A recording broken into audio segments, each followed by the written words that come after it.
The Forge of the Conqueror. In the year 356 BC, in the royal palace of Pella, capital of Macedon, a storm raged over the mountains as Queen Olympias gave birth to a son. The night was filled with thunder and lightning, and the court whispered that the gods themselves were announcing the arrival of someone extraordinary. King Philip II stood outside the chamber, battle-scarred and ambitious, dreaming of uniting the fractured Greek city-states under Macedonian rule. When the infant's first cry echoed through the palace halls, Philip received news that his general had just won a crucial victory against the Illyrians. On that same day, his horse-tamer had successfully broken the most prized stallion in the kingdom. The oracles declared these simultaneous victories as divine signs. This child would be destined for greatness beyond measure. They named him Alexander. From his earliest years, Alexander was raised in a world of power, violence, and ambition. His mother Olympias was a fierce woman from Epirus, devoted to the mysterious cult of Dionysus and convinced her son was descended from the gods. She whispered to young Alexander that he was no ordinary child, that the blood of Achilles flowed through his veins on her side and Heracles on his father's. Philip, meanwhile, was transforming Macedon from a backwater kingdom into a military powerhouse. He created the legendary Macedonian phalanx, a revolutionary infantry formation that would change warfare forever. Alexander watched his father's campaigns from childhood, absorbing lessons in strategy, diplomacy, and the brutal realities of power. But the relationship between father and son was complicated, marked by both admiration and rivalry. You are watching Iconic Figures. Stay with us until the end to discover how this story shaped history. When Alexander was 10 years old, a horse trader brought a magnificent black stallion named Bucephalus to the Macedonian court. The horse was wild, untamable, and had thrown every rider who attempted to mount him. Philip ordered the horse taken away, deeming him worthless. But young Alexander noticed something the adults had missed. The horse was afraid of his own shadow. "Father, what a horse they are losing because they don't know how to handle him," Alexander declared. Philip laughed at his son's boldness and made a wager. If Alexander could tame the horse, it would be his. If he failed, he would pay for it himself. The boy approached Bucephalus calmly, turned him toward the sun so the shadow fell behind, and spoke soothingly to the animal. Within moments, Alexander mounted the stallion and rode him across the field in perfect harmony. Philip watched with tears in his eyes and reportedly said, "My son, seek a kingdom worthy of yourself, for Macedon is too small for you." Bucephalus would remain Alexander's companion for the next 20 years, through every battle and conquest. Recognizing his son's exceptional nature, Philip hired the greatest mind in Greece to be Alexander's tutor, the philosopher Aristotle. At age 13, Alexander and a select group of noble youths traveled to the temple of the nymphs at Mysa, where Aristotle established his school. For 3 years, the future conqueror studied philosophy, medicine, logic, and literature under the master's guidance. Aristotle gave Alexander a personal annotated copy of Homer's Iliad, which the young prince kept with him always, even sleeping with it under his pillow alongside a dagger. The epic tales of Achilles became Alexander's obsession, his blueprint for heroic destiny. He memorized entire passages and dreamed of achieving glory that would echo through eternity.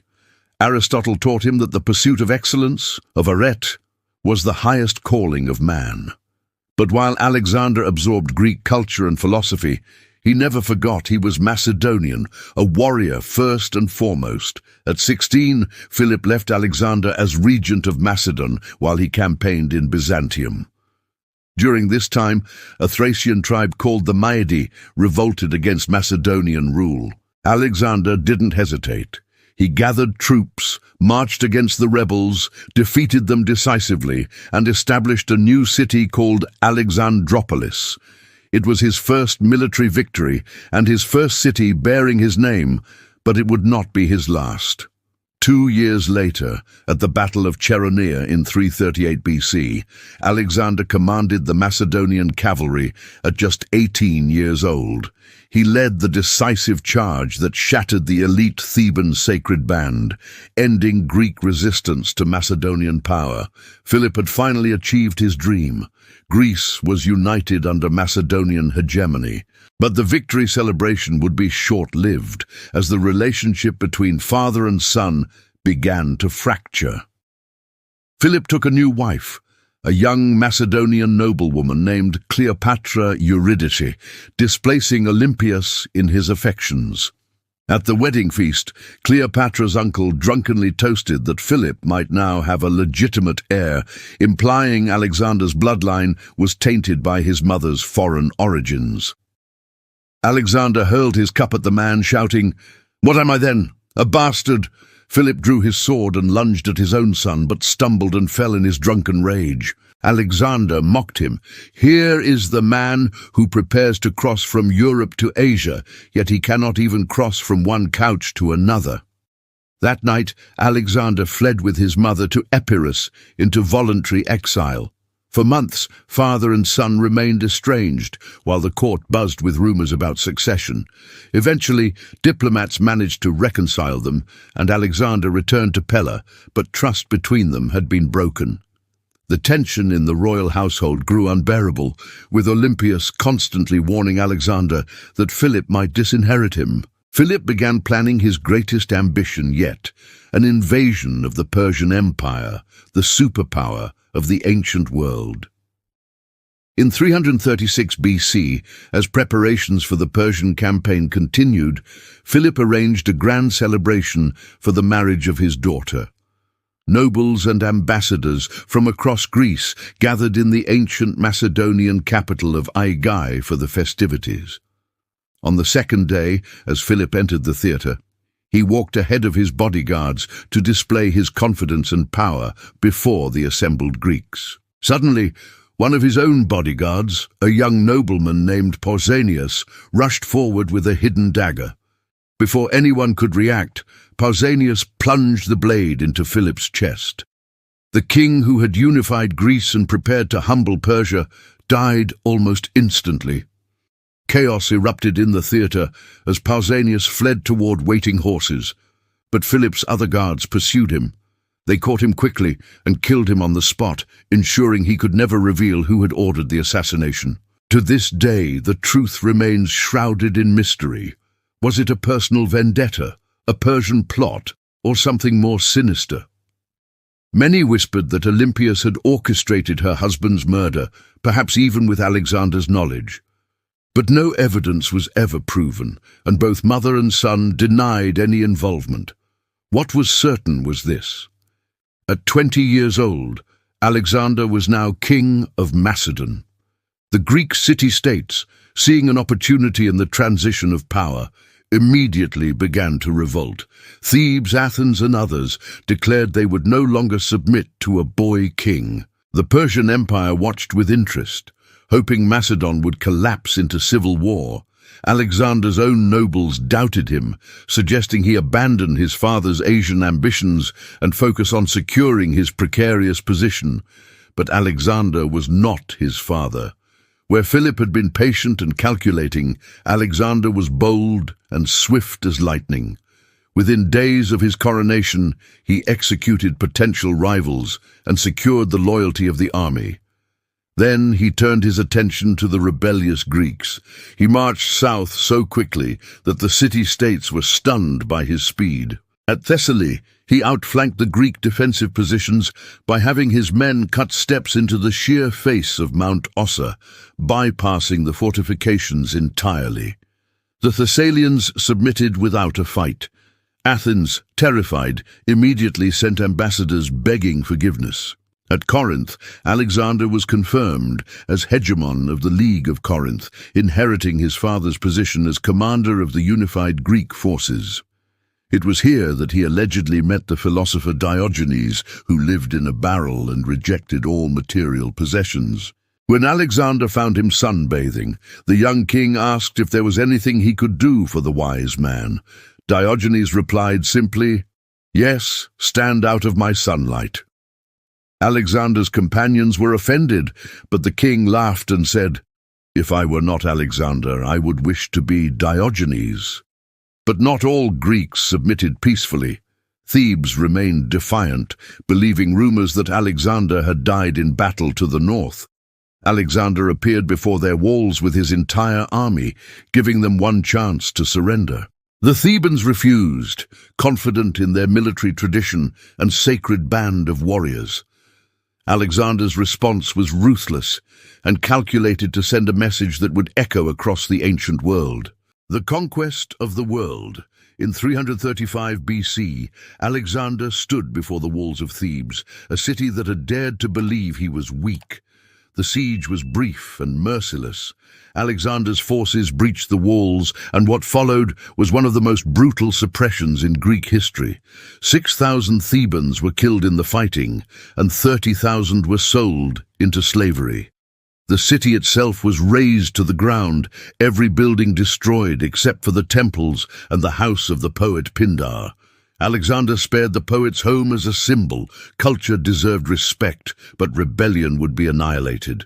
The destruction of Thebes sent shockwaves through Greece. No city dared challenge Macedonian authority again. With Greece secured, Alexander turned his eyes eastward toward the Persian Empire, the greatest power the world had ever known. The Persian Empire stretched from Egypt to India, ruling over millions of subjects and commanding wealth beyond imagination. Its emperor, Darius III, commanded armies that dwarfed anything Macedon could field. Most rulers would have considered such an invasion madness, but Alexander was not most rulers. In the spring of 334 BC, Alexander crossed the Hellespont into Asia with approximately 40,000 infantry and 5,000 cavalry. According to legend, he was the first to leap ashore, hurling his spear into the ground and claiming Asia as spear-won territory. He then traveled to Troy, where he honored the tomb of Achilles, his legendary ancestor and hero. Following ancient tradition, Alexander honored Achilles with the greatest reverence, a hero saluting another. He took sacred armor from the temple of Athena, which he would carry into every subsequent battle. Days later, Alexander faced his first test against the Persians at the Granicus River. The Persian satraps had assembled a defensive force along the steep riverbank. Confident the terrain would break any attack, Alexander's generals urged caution, but the young king ordered an immediate frontal assault. He personally led the companion cavalry into the river, water splashing around them as arrows darkened the sky. The fighting was brutal and personal. Alexander's helmet was split by a Persian noble's sword, and he would have died if his friend Cleitus hadn't killed the attacker. But Alexander's courage inspired his men, and the Macedonian phalanx ground forward relentlessly. The Persian line broke, and the victory opened all of Western Asia Minor to Alexander's advance. City after city surrendered or was conquered as Alexander moved down the Ionian coast. But at Gordium, an ancient Phrygian city, Alexander encountered a legendary puzzle that had stumped visitors for centuries. The Gordian knot was an impossibly complex knot tied to an ancient wagon, with prophecy declaring that whoever untied it would rule all of Asia. Countless men had tried and failed to unravel its intricate loops. Alexander examined it briefly, then drew his sword and sliced through the knot with a single stroke. "What difference does it make how I loose it?" he supposedly declared, inventing a new solution through boldness rather than convention. The message was clear. Alexander would not be bound by the limitations others accepted. By 333 BC, Darius III could no longer ignore the Macedonian invasion. He personally assembled a massive army to crush the upstart king. The two forces met at Issus in a narrow coastal plain that negated the Persian numerical advantage. Darius commanded perhaps 100,000 men. Alexander had barely 40,000. But Alexander had studied the Persian way of war, understood their weaknesses, and possessed an army of disciplined veterans. As battle began, Alexander executed one of history's most audacious tactical maneuvers. While his phalanx held the center, he led his companion cavalry in an oblique charge directly toward Darius's position. The wedge formation of Macedonian horsemen smashed through the Persian lines like a spear point. Alexander himself fought in the front ranks, conspicuous in his armor and white-plumed helmet. He was wounded in the thigh, but continued fighting, driving toward the Persian emperor. Darius, seeing Alexander cutting through his guards, panicked and fled the battlefield in his chariot. The Persian army, seeing their god-king abandon them, collapsed into chaos. The victory was absolute, but more valuable than the military triumph was what Alexander captured in Darius's camp. Darius had fled so quickly, he left behind his mother, wife, and daughters. Alexander treated them with remarkable respect and courtesy, visiting them personally to assure them of their safety. He told Darius's mother, who had mistaken his companion Hephaestion for the king because he was taller, "He too is Alexander." This chivalrous treatment of noble Persian women would become legendary, demonstrating that Alexander sought not just to conquer, but to rule. From Issus, Alexander turned south toward Phoenicia and Egypt, rather than pursuing Darius directly. His strategic mind understood that controlling the Mediterranean coast would cut off Persian naval power. Most Phoenician cities submitted immediately, but Tyre, built on an island fortress, refused. The city had never been taken by siege, protected by massive walls, and the sea itself. Alexander's generals suggested bypassing it, but the young king was obsessed with eliminating any threat to his rear. For 7 months, Alexander laid siege to Tyre, building a massive causeway across the water to reach the island. The Tyrians fought desperately, dropping boulders on the causeway, sending fire ships against the siege towers, and defending their walls with fanatical courage. But Alexander was relentless, eventually bringing up siege engines and breaching the fortifications. When Tyre finally fell in 332 BC, Alexander's revenge was severe. 8,000 Tyrians were killed and 30,000 sold into slavery. The causeway Alexander built remains to this day, permanently connecting Tyre to the mainland.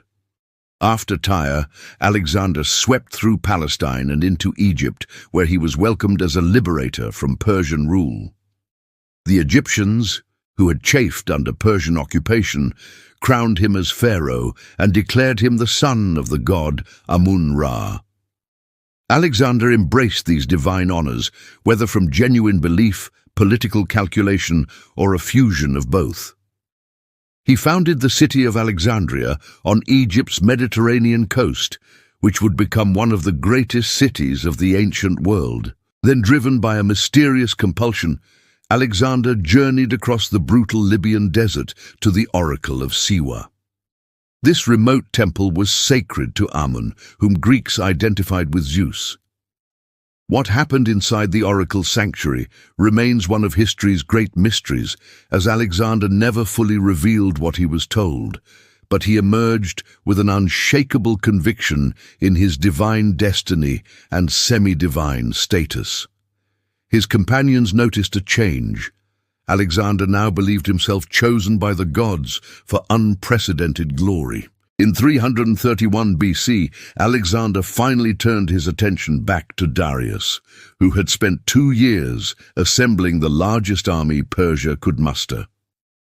The two forces met at Gaugamela in northern Mesopotamia, where Darius had chosen flat ground perfect for his superior numbers and scythed chariots. The Persian army stretched beyond sight, perhaps 200,000 strong against Alexander's 47,000. The night before battle, Alexander's generals found him calmly studying maps and planning. His second-in-command, Parmenion, suggested a night attack to offset their numerical disadvantage. Alexander refused with words that revealed his character. "I will not steal victory." At dawn, The Battle of Gaugamela began with Darius unleashing his feared scythed chariots. But Alexander's men opened lanes in their formation, allowing the chariots to pass through harmlessly, then closed ranks and continued their advance. The Macedonian phalanx held the center, while Alexander once again led his companion cavalry in an oblique charge. He aimed directly for Darius, just as at Issus, seeking to decapitate Persian leadership. The cavalry wedge punched through the Persian lines, and once again Darius fled the field. This time the victory was even more devastating. The Persian Empire effectively ceased to exist as a unified power. Alexander pursued Darius, but the Persian emperor was murdered by his own satraps before Alexander could reach him. When Alexander found Darius's body, he covered it with his own cloak and ensured the fallen emperor received a royal burial. "You should not have ended this way," Alexander reportedly said, seeing perhaps a mirror of his own mortality. With Darius dead, Alexander proclaimed himself King of Kings, Emperor of Persia, assuming the ancient titles and legitimacy of Persian rule.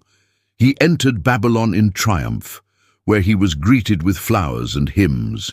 Then he marched to Bucephalus, the ceremonial capital and symbol of Persian power. There, Alexander did something uncharacteristic and controversial. He burned the great palace of Xerxes. Some accounts say it was deliberate revenge for Persia's burning of Athens a century earlier. Others claim it was a drunken accident during a celebration. But the symbolic message was unmistakable. The old Persian order was finished, and a new era had begun. Alexander now controlled an empire that stretched from Greece to Central Asia, wealth beyond measure, and millions of subjects. He was 25 years old. Most conquerors would have consolidated their gains and enjoyed their triumph.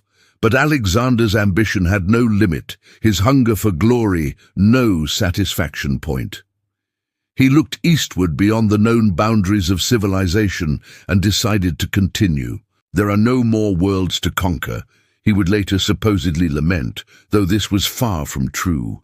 His army, however, was growing weary of endless campaigns and longed to return home with their plunder. The greatest test of Alexander's leadership was about to begin. The price of glory. By 330 BC, Alexander had achieved what no Greek had ever accomplished. He had conquered the Persian Empire. But rather than celebrating and consolidating his gains, he announced his intention to push even further into the unknown East. His Macedonian veterans, who had followed him for years through countless battles, began to question their young king's judgment. They had gold, glory, and captured Persian wives. Many wanted nothing more than to return home. But Alexander's vision had expanded beyond mere conquest. He now dreamed of uniting East and West into a single civilization. He began adopting Persian customs and dress, incorporating Persian nobles into his administration and army. He performed the Persian proskynesis, a ceremonial bow that Greeks associated with worship of gods, not greeting of kings. His Macedonian companions were scandalized, viewing these changes as betrayals of Greek and Macedonian identity. Tension grew between Alexander's original companions and his newer Persian associates, and the army that had once been united in purpose now fractured along cultural lines. In 330 BC, as Alexander pursued Darius's murderers into Bactria, a conspiracy formed among his own men. Philotas, son of Alexander's most trusted general Parmenion, was accused of knowing about a plot against the king's life. Under torture, Philotas confessed, whether truthfully or to end his agony remains debated. Alexander had no choice but to execute Philotas according to Macedonian military law. But then he made a decision that haunted him. He ordered the assassination of Parmenion, who was commanding troops hundreds of miles away. Parmenion had served Alexander's father Philip and had been instrumental in every victory. But Alexander feared the old general might rebel to avenge his son. The murder of Parmenion, without trial, shocked the army and revealed how paranoid and ruthless Alexander had become. The campaigns in Bactria and Sogdiana proved to be Alexander's most difficult, a grinding guerrilla war against mounted nomadic peoples. The Sogdian rebels were led by Spitamenes, a brilliant tactician who repeatedly ambushed Macedonian forces and vanished into the steppes. For 2 years, Alexander struggled to pacify the region, establishing cities and garrisons to hold territory. It was during this period that Alexander married Roxana, daughter of a Bactrian nobleman. The marriage was partly political, meant to bind the local aristocracy to his rule, but accounts suggest genuine attraction. Roxana was renowned for her beauty, and Alexander's marriage to a non-Greek further alienated his Macedonian traditionalists. In 328 BC, Alexander's inner circle gathered in Samarkand for a feast celebrating their victories. Wine flowed freely, and the atmosphere grew heated as old companions debated Alexander's adoption of Persian customs. Cleitus the Black, who had saved Alexander's life at the Granicus River, drunkenly began criticizing the king. He praised Philip's achievements while disparaging Alexander's, claiming the Macedonian army deserved credit for the victories, not Alexander's divine pretensions. Alexander, also drunk, became enraged as Cleitus continued his tirade, and the tension escalated rapidly with friends trying to separate them. But Cleitus pushed further, quoting Euripides about old warriors making way for younger men. In a fit of rage, Alexander seized a spear from a guard and hurled it at Cleitus. The spear pierced Cleitus's chest, killing him instantly. The room fell silent as Alexander realized what he had done. He had murdered one of his closest friends and saviors. For 3 days, Alexander locked himself away, refusing food and water, weeping inconsolably. He had crossed a line that could never be uncrossed, killing a companion in drunken anger. The incident revealed the immense psychological pressure Alexander was under and the darkness growing within him. His friends eventually coaxed him from his grief, but the guilt would haunt him for the rest of his life. The army, meanwhile, watched their king with growing unease, wondering who might be next to face his wrath. Despite these internal struggles, Alexander's military genius remained undiminished. In 327 BC, he faced the fortress of Iornos in modern-day Pakistan, a mountain stronghold considered impregnable. Legend said even Heracles had failed to capture it. Alexander, obsessed with surpassing his mythological ancestor, personally led the assault. His engineers constructed a massive ramp up the cliff face while archers provided covering fire. Against all odds, the Macedonians took the fortress, and Alexander added another impossible victory to his legend. From there, Alexander entered India, crossing the Indus River into territories unknown to Greeks. In 326 BC, he faced his greatest military challenge, King Porus and his war elephants at the Hydaspes River. Porus commanded an army that included 200 war elephants, creatures the Macedonians had never faced in such numbers. Alexander executed a brilliant tactical deception, making Porus believe he would ford the river at one point, while secretly crossing upstream with his cavalry. When battle was joined, the Macedonian phalanx faced the terrifying charge of the elephants. The beasts trampled men and horses, their trumpeting screams drowning out commands. But Alexander's men stood firm, targeting the elephants with javelins and driving them back into Porus's own infantry. The battle was ferocious, lasting 8 hours in monsoon rains and mud. Eventually, the Macedonians prevailed, but at great cost. Alexander's beloved horse, Bucephalus, died from wounds received in the fighting. Alexander wept over his companion of 20 years and founded a city named Bucephala in his honor. When the wounded King Porus was brought before Alexander, the victor asked how he wished to be treated. Porus replied simply, "Like a king." Alexander, impressed by his dignity, not only restored Porus's kingdom but expanded it, gaining a loyal ally. After Hydaspes, Alexander announced his intention to continue eastward to the Ganges River and beyond, speaking of reaching the ends of the earth and the ocean that supposedly encircled the world.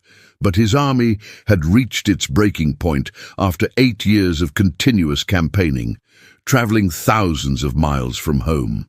Many had families they hadn't seen, some had children they'd never met, and they had fought in every conceivable terrain against every imaginable enemy. At the Hyphasis River, the army simply refused to go further.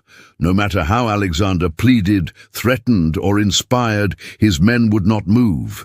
Cleitus, one of Alexander's most respected commanders, spoke for the army, reminding Alexander that they had achieved glory beyond measure and deserved to see their homeland again. Alexander sulked in his tent for 3 days, hoping the army would change its mind, but they would not. For the first time in his life, Alexander could not bend others to his will through force of personality. Finally, he sacrificed to the gods for favorable omens to continue, and the priests conveniently reported negative signs. Alexander announced they would turn back, though everyone knew the army's refusal had forced his hand, and 12 massive altars were erected to mark the easternmost point of Alexander's conquests. The return journey would prove even deadlier than the advance. Alexander decided to return to Babylon via southern routes to explore and subdue new territories, with part of the army traveling by fleet down the Indus River and along the coast. Alexander led a land force through the Gedrosian Desert, one of the most inhospitable regions on Earth. The crossing was catastrophic. Thousands died from heat, thirst, and flash floods in dry riverbeds. Supplies ran out, discipline broke down, and men went mad from dehydration. Alexander shared his soldiers' hardships, refusing water when there wasn't enough for all. In one famous incident, when troops found a helmet full of water and offered it to Alexander, he poured it on the sand rather than drink alone. But these gestures couldn't save the men who died in that desert. Some historians believe 3/4 of Alexander's force perished. By late 325 BC, the bedraggled survivors reached Carmania, where they reunited with the fleet. Alexander discovered that many of his satraps, believing he had died in India, had been embezzling, oppressing the population, and raising private armies. His response was swift and merciless. Corrupt officials were executed by the hundreds, restoring order but further demonstrating Alexander's increasingly authoritarian tendencies. In 324 BC at Susa, Alexander staged a mass wedding between Macedonian officers and Persian noblewomen. He himself married 2 more wives, Statira, daughter of Darius III, and Parysatis, daughter of Artaxerxes III. Alexander's vision was clear. He wanted to create a mixed Greek-Persian ruling class to administer his empire. But most of his Macedonian officers viewed these marriages as forced and divorced their Persian wives as soon as they could. That same year, Alexander announced that 30,000 Persian youths who had been trained in Macedonian warfare would be incorporated into the army. The Macedonian veterans saw this as a replacement force, a sign that Alexander no longer valued his original companions. At Opis, the army mutinied when Alexander tried to discharge his oldest and wounded veterans. The confrontation was shocking. Macedonian soldiers who had followed Alexander for over a decade now stood against him. Alexander responded with characteristic boldness, executing the ringleaders and announcing he would rely on Persian troops instead.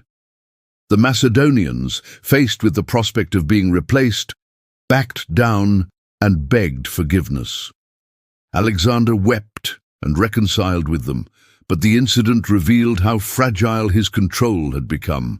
The empire was held together by one man's will, and that man was showing signs of cracking.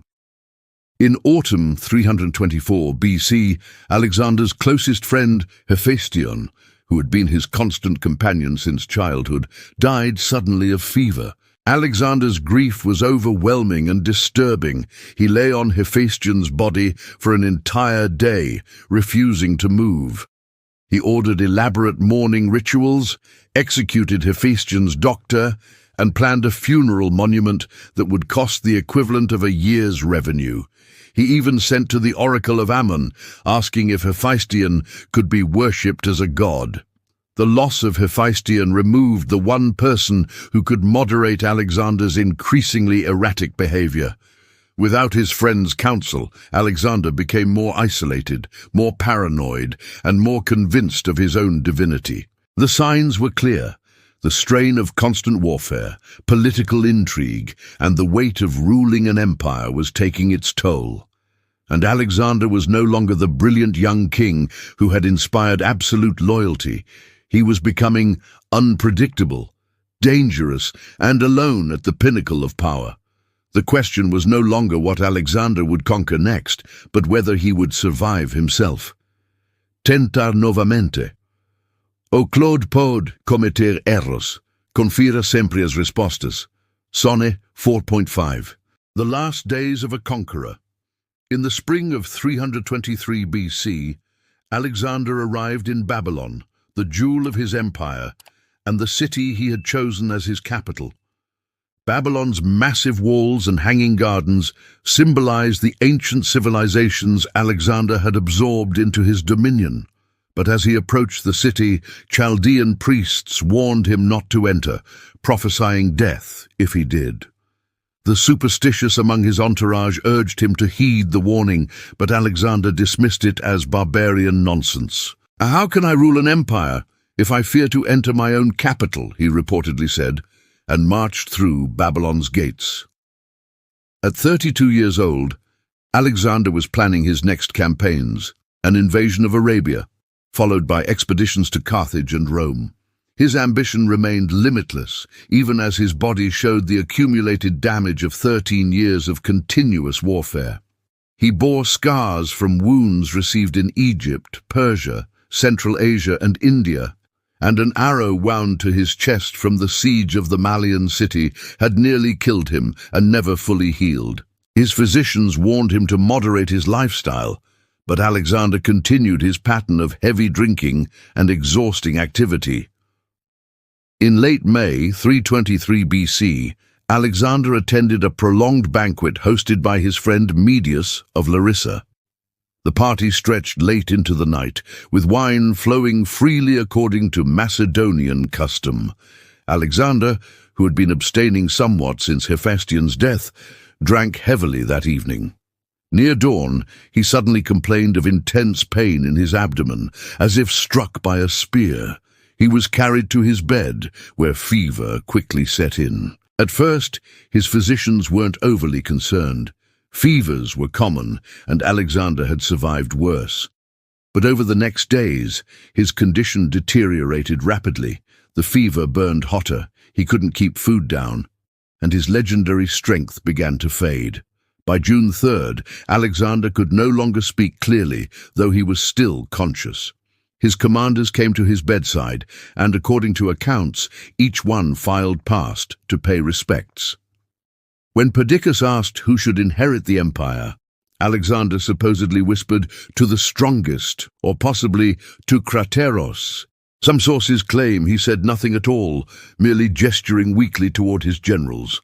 On June 7th, Alexander could no longer recognize his friends, his eyes glazed with fever. His Macedonian soldiers, hearing their king was dying, demanded to see him one last time. In a remarkable scene, the entire army filed through his chamber, thousands of men passing by in silence. Alexander could not speak, but he acknowledged each soldier with slight movements of his head and eyes, and many wept openly, knowing they were seeing their invincible commander for the last time. On June 10th, 323 BC, as the sun set over Babylon, Alexander the Great died. He was 32 years old and had ruled for 12 years and 8 months. In that brief time, he had conquered an empire spanning 3 continents and over 2 million square miles. He had never lost a battle, founded over 20 cities, and changed the course of human history, but he left no clear heir, no stable succession plan, and an empire too vast to be held together without his personal authority. The cause of Alexander's death remains one of history's great mysteries. Ancient sources describe symptoms consistent with various diseases: malaria, typhoid fever, or West Nile virus, all endemic to Mesopotamia. Some modern scholars have suggested acute pancreatitis from years of heavy drinking. Others point to the sudden onset and propose poisoning, noting that several generals had motives to eliminate him. Rumors spread immediately that Antipater, Alexander's viceroy in Macedon, had sent his son Cassander with poison from Aristotle. The theory gained traction because Cassander had recently arrived in Babylon and had been humiliated by Alexander, but most historians consider assassination unlikely given the witness accounts and symptom progression. Another theory proposed recently suggests Alexander may not have been dead when they thought he was. He may have suffered from Guillain-Barré syndrome, which can cause paralysis while leaving consciousness intact. According to this theory, Alexander was actually alive, but paralyzed when they began funeral preparations 6 days after his death. The truth died with Alexander, leaving only speculation and legend. His body was prepared for burial, according to Egyptian and Babylonian traditions, placed in a gold sarcophagus filled with honey. But before Alexander could be buried, his empire exploded into chaos. His generals, known as the Diadochi, or successors, immediately began fighting over his territories. Perdiccas claimed the regency by holding Alexander's signet ring, but had no loyalty from the other commanders. Ptolemy seized Egypt and eventually stole Alexander's body, bringing it to Alexandria, where it would remain for centuries. Roxana, Alexander's first wife, was pregnant and gave birth to a son, Alexander IV, shortly after the king's death. For a time, Alexander IV was nominally co-emperor with Alexander's mentally disabled half-brother Philip III, but both were puppets controlled by competing generals with no real power. The wars of the Diadochi would rage for over 40 years, tearing Alexander's empire apart. Olympias, Alexander's mother, tried to secure her grandson's throne, but was eventually captured and executed. In 310 BC, when Alexander IV was 13 years old, Cassander had him and his mother Roxana murdered, and with their deaths, Alexander's bloodline was extinguished, ending any hope of a legitimate heir uniting the empire. The empire fractured into the Hellenistic kingdoms: the Ptolemaic dynasty in Egypt, the Seleucid Empire in Asia, and the Antigonid dynasty in Macedon. These successor kingdoms would dominate the Mediterranean and Near East for 3 centuries until Rome absorbed them. But while his empire didn't survive, Alexander's cultural legacy proved more enduring than any political structure. He had fundamentally changed the ancient world by spreading Greek culture, language, and ideas across Asia. The Hellenistic period that followed saw an unprecedented fusion of Greek, Persian, Egyptian, and Indian civilizations. Greek became the lingua franca from the Mediterranean to Afghanistan, facilitating trade, philosophy, and scientific exchange. The cities Alexander founded, Alexandria in Egypt, Herat in Afghanistan, Kandahar in Pakistan, and dozens more, became centers of culture and learning. The Library of Alexandria, built by Ptolemy, became the greatest repository of knowledge in the ancient world. Greek artistic styles blended with local traditions, creating the distinctive Hellenistic art that influenced everything from Roman sculpture to Buddhist statuary. In Gandhara, modern Pakistan, Greek artistic techniques were used to create the first anthropomorphic representations of Buddha. Alexander's conquests opened trade routes that connected the Mediterranean with India and China, creating an early global economy where spices, silk, ideas, and religions traveled, changing societies on both ends. The scientific achievements of the Hellenistic period, Euclid's geometry, Archimedes' mathematics, Aristarchus's heliocentric model, were direct results of Alexander's cultural synthesis. In military terms, Alexander's tactics were studied and copied for centuries.